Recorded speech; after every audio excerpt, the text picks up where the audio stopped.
Okay, when we talk about Native Americans in the United States and their contribution to World War II, the thing I want to mention right off the bat is, where are most Native Americans living on at this point? On reservations. So with the outbreak of World War II, there's a mass exit from the reservations. Native Americans are leaving the reservations for two reasons. So with the outbreak of World War II, Native Americans in the United States are leaving reservations for two reasons. Where are they going? Where are the men, some of the men and a lot of the women going? To factories. Very good. They're going to big cities because they can get jobs, right? In these factories that are now producing mass amounts of military equipment, weapons, etc. So men, Native American men, and many, many Native American women are leaving the reservations and they're moving to the bigger cities where they find work in the factories, as Gabe had mentioned, making these military supplies. And where had most of the Native American men gone that didn't go to work? War. They went to war. They went to answer Uncle Sam's call to arms. So they predicted that in 1940, prior to the war, more than 90% of Native Americans in the United States lived on reservations. In 1940, prior to the war, more than 90% of all Native Americans that lived in the United States lived on reservations. After the American entrance into World War II, that number went below 50%. Below 50%. The rest were in big cities, working or serving our country. Now, it was estimated that about 75,000 Native American men served in the armed forces during World War II. It was estimated that about 75,000 Native American men served in our military. Now, we're going to talk about two specific Native American tribes that made extra contributions to the war effort other than fighting. And these two tribes that made extra contributions to the war effort were the Comanche and the Navajo. The Comanche and the Navajo. Those were two specific tribes that were targeted for a special assignment in World War II outside regular fighting. Okay, the Comanche and the Navajo. Anybody know what they did? What was their job? They were called code talkers. Code talkers.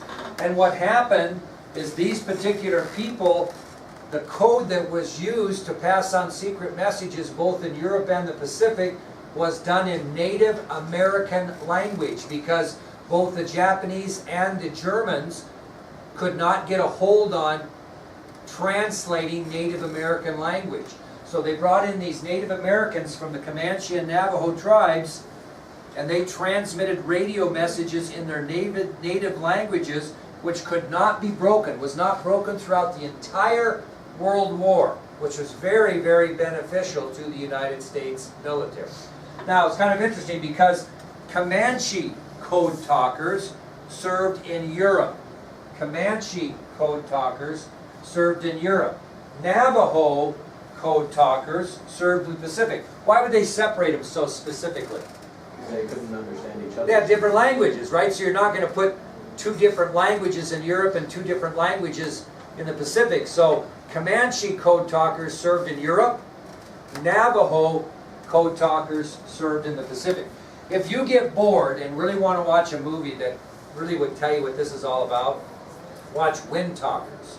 Okay, it's rated R. I don't show it here. If I could ever get a television version of it, I might record it and show it to you. But it's very good about how this whole process works. And that one's tied up in the Pacific. So they were Navajo code talkers in that particular movie. But it's really good description of what I'm talking about here. Now, here's an interesting scenario for you about these code talkers. They were such a valuable asset. If Emily Baumstark was a Navajo code talker, I, as an American GI, would be assigned to her for two specific reasons. Can you think of the reason? Protection. One is I'm going to protect her because she's pretty important. She's given this language. But on the other hand, I was given strict orders. If there was any kind of a chance that Emily would be taken by the enemy and tortured to give out information on the code. That was not going to happen. My job was to do what, Porter?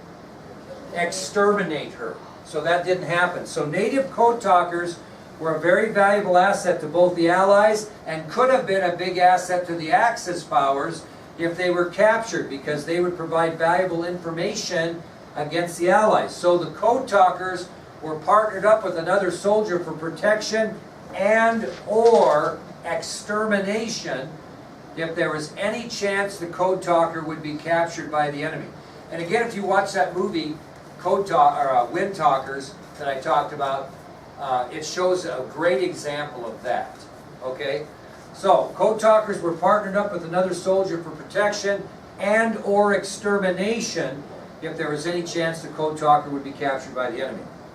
Now, sadly enough, after World War II, most Native American code talkers returned to their communities during some really difficult economic times. Normally after a war, is your production going up or down? Down. Absolutely down. So there's less jobs and those types of things, less educational opportunities, less job training opportunities, and Indian people were often discriminated against, including those who served our military during World War II. So when these Native Americans went back to the reservations, either from the workforce or from the war, they found it very, very difficult. There was no opportunities for jobs, there was no opportunities for education, there was no opportunities for job training. Racism towards Indian people was very, very common after World War II.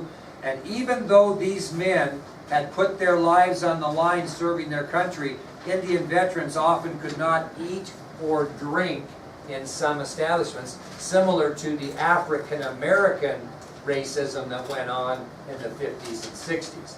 So these guys served their country and often were discriminated to the point they couldn't even go to a restaurant because they were Indians. Okay? Now, some couldn't even vote in state or national elections. And this went on until December of 1971. This racial discrimination against Native Americans or Indians went on until December of 1971. And finally, President Richard Nixon presented Native American code talkers with a certificate of appreciation from the nation. So finally, in December of 1971, President Nixon presented Native American code talkers with a certificate of appreciation from the nation. And he thanked them for their patriotism, their resourcefulness, their courage. And I'm going to tell you right now, they had given the United States Marine Corps the only unbreakable means of battlefield communication in the history of our country. They saved thousands of American lives in World War II by being able to be code talkers. No question about it. So again, they gave the United States Marine Corps its only unbreakable means of battlefield communication in the history of our country, and the actions of these code talkers, no doubt, saved the lives of thousands of American GIs during World War II. Now, this is kind of interesting. Don't write this down, but I want you just to listen to this statement because it's pretty incredible. An unnamed Japanese general admitted after World War II that the most highly skilled Japanese cryptographers had not been able to decipher the Marines' messages as a result of these code talkers. After the Japanese general was informed that it was a code based on Native American language, he was quoted as saying, "Thank you. That is a puzzle I thought would never be solved." They tried and tried and tried to break this Native American code talking over the radios, could never do it. The Japanese general was perplexed that they could not find a way to do that. But the bottom line is, these Native American code talkers gave the Marine Corps its only unbreakable means of battlefield communication and saved thousands of American lives in the process. Okay? All right, we'll quit there for today, and we'll talk about the Tuskegee Airmen tomorrow, which was a all-black unit that flew airplanes during World War II. Is that what the Red Tails movie's based on? It is. I love